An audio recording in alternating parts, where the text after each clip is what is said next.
Welcome back, if you've been before, and hello if you haven't seen my channel before. This is very new to me and I'm very unsure of how to do things, but here we go.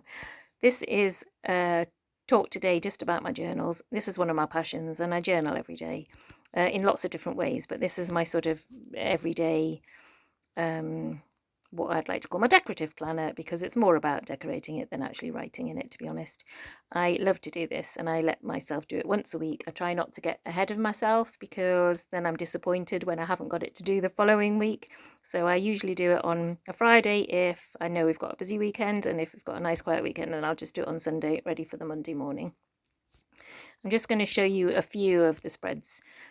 These are ones that I like, but sometimes if I don't like it, I still fill it in.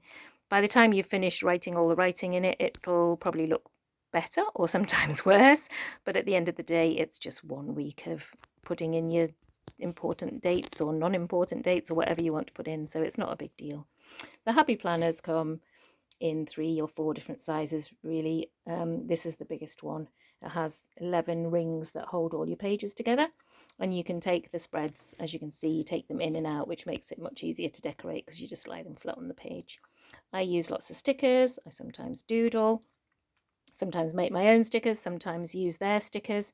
I like to vary it up. Lots of paper that's just torn, or yeah, I just like to do different things every week. So this is the coffee one. I love coffee, so I thought, why not have a coffee spread? And I like the kind of brownie colours. I think that's quite good. This was slightly different, and these were some stickers that I got from Temu, my new favourite place to buy things. Some of the stickers from there are really cheap and lovely.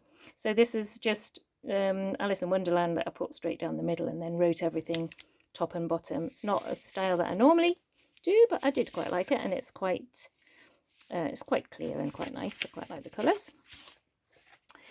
This one, I printed these pictures off from a magazine. I think there was a page of butterflies. I think it was Daphne's Diary magazine, which is a lovely magazine to have and always has lots of lovely things in. So I just copied the printed the butterflies and made them into stickers.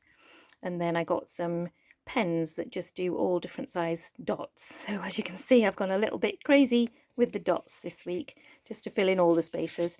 My spreads always tend to be a little bit over the top, I would say. I don't like to have too much blank space.